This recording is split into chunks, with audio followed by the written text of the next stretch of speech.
All right, so I got a little bit of a surprise. Eminem and Snoop Dogg dropped their collab. They had been talking about it since before the Super Bowl, so that was pretty cool.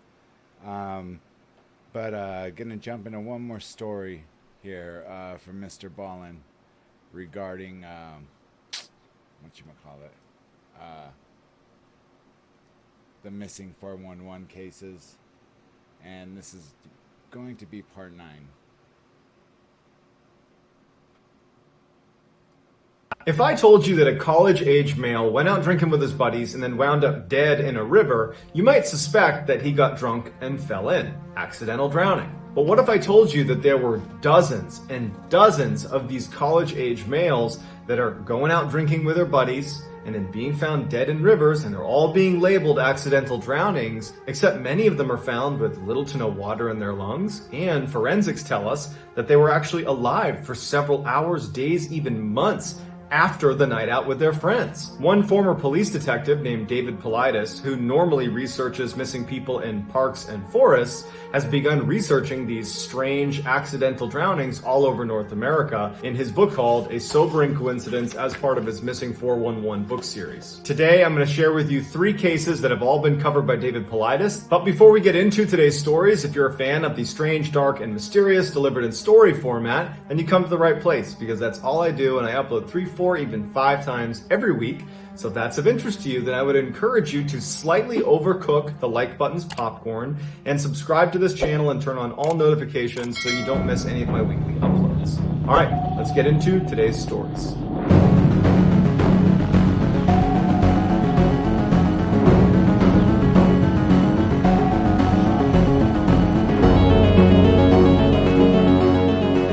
In 2005, Todd Geib was 22 years old. He lived in Michigan. He was an avid outdoorsman. He liked to go deer hunting. He loved to catch trophy fish, and he loved his family. And routinely, after he moved out of the house, he would drive on the weekends the 5 miles north to his parents' house and would spend lots of time with his parents and his extended family. On June 11th, 2005, Todd was visiting his parents at their house. He was there for dinner, and after dinner, he went back to his house. He checked in with his roommate, who was actually his cousin, and then following that, he drove to a local bar to get a few drinks. At about 9:30 that night, he decides to leave the bar and walk to this big orchard where there was this huge annual keg party that he and his friends would go to. He leaves his car at the bar, and he walks to this orchard, and it's perfect weather. All of his friends are there. He's having this great time, and he's there all the way until midnight. It was getting late. Todd felt tired, so he told a couple of his friends that he was going to head home. He was going to leave his car at the bar, and he was just going to walk back to his house. The area that this orchard was in was right near his home, and so he knew this area extremely well, and it was only about a mile south to walk to his house. So all of his friends said bye to him. They said he seemed totally normal. They watched him walk south towards his house, and that was the last anybody saw of him. On his walk home, Todd would make 4 phone calls to friends and to family. And the last one he made was at about 12:45 in the morning, and it was to his friends, and he told them that he was in a field and he couldn't breathe. And they kept asking him, like, what are you talking about? And all they heard was very heavy breathing on the phone. They couldn't tell if it was his or if someone else had taken the phone and was now breathing into it. But then the phone cuts out, and they tried calling him back, and there was no answer. They couldn't get in touch with him. The next day, when Todd did not show up at a family get-together, something he never would have missed unless he told them ahead of time, his family knew something was wrong. Plus, they had those strange phone calls the night before. They checked in with his friends. They said, yeah, we haven't heard from him. They went over to his house. He wasn't there. And so that's when they called the police. A massive search is kicked off involving canines and helicopters, and they're not finding anything. 3 weeks after Todd had gone missing, a couple was walking around this lake that was located north of the orchard where Todd was at that big keg party. And the wife looked out into the water, and she said she thought she saw something bobbing. She couldn't tell what it was, but it was just this weird object that stood out to her. And she and her partner walked down to the edge of the lake, and they looked out. And at first she thought it was a person who was swimming, just kind of bobbing up and down, because their body position was such that their shoulders and head were totally out of the water. And so it was a strange sight, and they knew that it didn't seem right. So they called the police. Police show up, and it turns out that this person person was Todd Geib, and they were deceased. When searchers found out that it was Todd Geib in the lake, their reaction was, no way. We have witnesses saying he was walking south after he left the keg party. Why is he in a lake way to the north of the keg party? It's in the complete opposite direction. Also, investigators were baffled at his body position because if he was a drowning victim, you would expect him to be face down in the water, as most drowning victims are. But for him to be upright, shoulders out of the water, it doesn't make any sense unless there's ice in the water to kind of prop him up. And there wasn't any ice in the water. His toxicology report showed that in addition to alcohol in his system, he had a very high dose of an antidepressant, something that he wasn't prescribed, and he didn't have any history of mental illness and had never been prescribed any antidepressant in his life. His body was pristine. It did not have any of the hallmarks, the bloating you would expect from being in water for 21 days. In fact, it was concluded that it was impossible for his body to have been in the water for all 21 days that he had been missing. His autopsy showed that he had almost no water in his lungs, even though his death was classified as an accidental drowning. When the news broke that this was an accidental drowning, the family and friends pushed for a closer examination of this case because it wasn't adding up. And so a noted pathologist looked at all of the evidence and determined that at most, Todd had been in the water for maybe 3 days, and he had almost certainly been deceased when he was placed in the water, which is why there wasn't any water in his lungs, and it's potentially why he was in that position that he was in, that upright position. So, as you'll see in all of these cases, why are we calling it an accidental drowning still? And where was Todd from the day he went missing for those 15 to 17 days before he was placed in the water? And what did he mean when he was on the phone the night he went missing and said he was in a field and couldn't breathe? And what was all that breathing in the background? Lots of questions on this one. On January 25th, 2017, 23-year-old Dakota James was out bar hopping in Pittsburgh, Pennsylvania with some buddies. At some point, he was tired, and so he decided to walk home. A CCTV camera has a clear shot of Dakota James after he left the bar, walking through a plaza. He's on his phone. No one seems to be following him. He seems like he's okay. He's not stumbling as he makes his way home. The next day, when he didn't show up for work, that was so out of character for him that his work immediately called the police, notified his parents, and this massive search is launched. But unfortunately, nothing turns up. 40 days after he had gone missing, his body was found in the Ohio River 10 miles away from where he had been missing. And the general theory became when he was walking home after that CCTV camera picked him up, he must have stopped by the water to relieve himself, fell in. The water was so cold at the time that he would have gone into shock and then basically been doomed. And then he drifted 10 miles to this location. But there's a couple big issues with that. Number one, in order to get from where he went missing to where he wound up, he would have had to go through this dam. And the dam is this very violent section of water where if a body were to go through there, it would get ripped to pieces. But when they found his body, it was clear he had not gone through a dam. In fact, his body was pristine. It looked like he hadn't been in the water for very long at all, despite 40 days elapsing since he had gone missing. When his toxicology report came back, he had alcohol in his system as well as a high level of GHB, which is a very powerful sedative. And like you'll see in many of these cases, he had no water in his lungs, but this was ruled an accidental drowning. The family was unwilling to accept that as a cause of death. Now, there is such thing as called dry drowning. It's kind of, I don't want to say like your mind over matter, but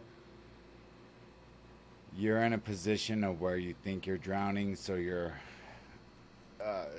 body's natural inclination is to shut off your airway so your esophagus closes, even though you're not necessarily drowning. So there is a dry drowning, and of course it doesn't show up like a regular drowning would. So they went out and hired a world-renowned forensic pathologist named Dr. Wecht to come in and analyze all of the evidence, look at the autopsy report, and try to see if there's anything that was missed. And what Dr. Wecht finds is on Dakota's neck, there were ligature marks, as if rope or some sort of twine had been wrapped around his neck, which was later disputed by the other medical examiner who said that was dried blood. But Dr. Wecht swears there was ligature marks on his neck. Dr. Wecht also concluded that there was absolutely no way, based on decomposition levels, that Dakota was in the water for more than a couple of days, and he believed that he was dead or unconscious when he actually went into the water, which is why there was no water in his lungs. So it begs the question, if we believe Dr. Wecht, where was Dakota from the day he went missing until 37 days later when he apparently went into the water? And again, why are we calling this an accidental drowning when he didn't drown? Lucas Holman was an incredible athlete, 6'3", incredible at baseball, football, and basketball, which was his primary love. In fact, he was so good in high school that he was recruited to play at a Division I program, the University of Wisconsin. And in fact, he got a scholarship to play there. So he went to the University of Wisconsin. When he wasn't getting much playing time there, he opted to transfer early on in his career to lacrosse, which was a Division III school, but he figured he could get more playing time that way. It was at this time that he realized, you know what, I'm probably not going to play basketball professionally. And so he began orchestrating his life towards a career in finance, and in fact was telling his family that once he graduated school, he was actually going to get a master's degree in business at the University of Wisconsin. On September 29th, Lucas and his friends are at this huge German festival, drinking a ton of beer, having a great time.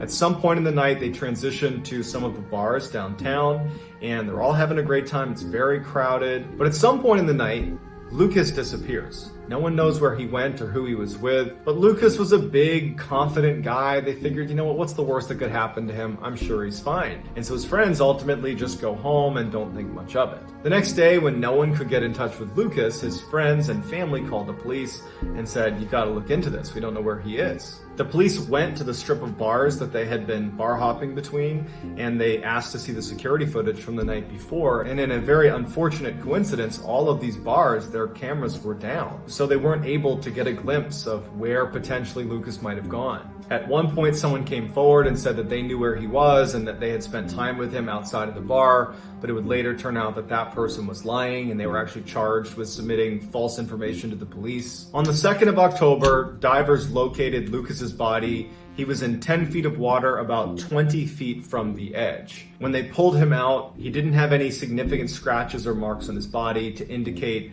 some sort of altercation. It just looked like he had fallen in the water and drowned, and so his death was quickly ruled an accidental drowning. The initial medical report said that Lucas had fallen in the water and had been there for about 24 hours before he was found. But upon closer examination, it was determined that he had only been in there for maybe 8 to 12 hours. So he's only been in the water for a few hours, meaning there had been at least a few days where he was not in the water and was alive. In the toxicology report, it showed that he had a high level of alcohol in his system, as well as, like Dakota James, a high level of this sedative called GHB. Also, it was noted that his belt buckle had been tightened way tighter than he normally wore it, and some people speculated that it looked as if someone else had tried to dress him, maybe after he was deceased or when he was unconscious. And then perhaps the strangest part of the case is the day after Lucas had gone missing, his roommate, who had been in the room the whole time that Lucas and his friends had been out at Oktoberfest and going to the bars, he'd been home the whole time, he goes to bed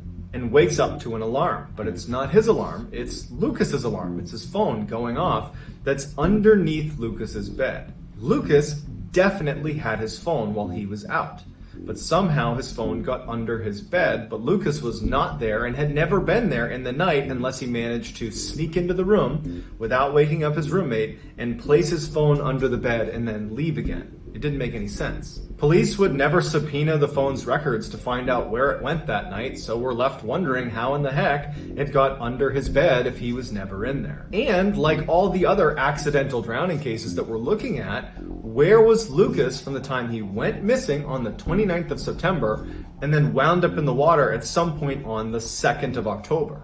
He was alive for those few days and he wasn't in the water. So where was he? Some people say that these accidental drownings and all the others that are going on, these suspicious accidental drownings, are actually the result of a group of serial killers known as the smiley-faced killers, who leave smiley faces around the area where bodies are discovered. That's still very much up for debate. Other people say that there could be something paranormal going on, or this really is just a case of some drunk college kids slipping into the water and drowning. But it's up to you to decide what you think is going on. I'd love to hear in the comments what you think, and I'll get back to all the early commenters. So get in there and let me know what you think. Once again, some crazy ass stories that you just do not know what the hell is going on? You know, I've never heard of that drug. They use HBH or GBH, whatever it was. You know, I don't do drugs, so I'm not really too caught up on what kind of effects they're supposed to have. But yeah, that's nuts. Anyways, I hope you guys enjoyed this one. Gonna drop one more, and yep, your boy has something good going on this weekend. Something that I've been alluding to for a while. So, got to get some beauty rest here in a little bit. But yeah, I hope you guys have enjoyed tonight's playlist. I'll do one more, and we'll call that good after that.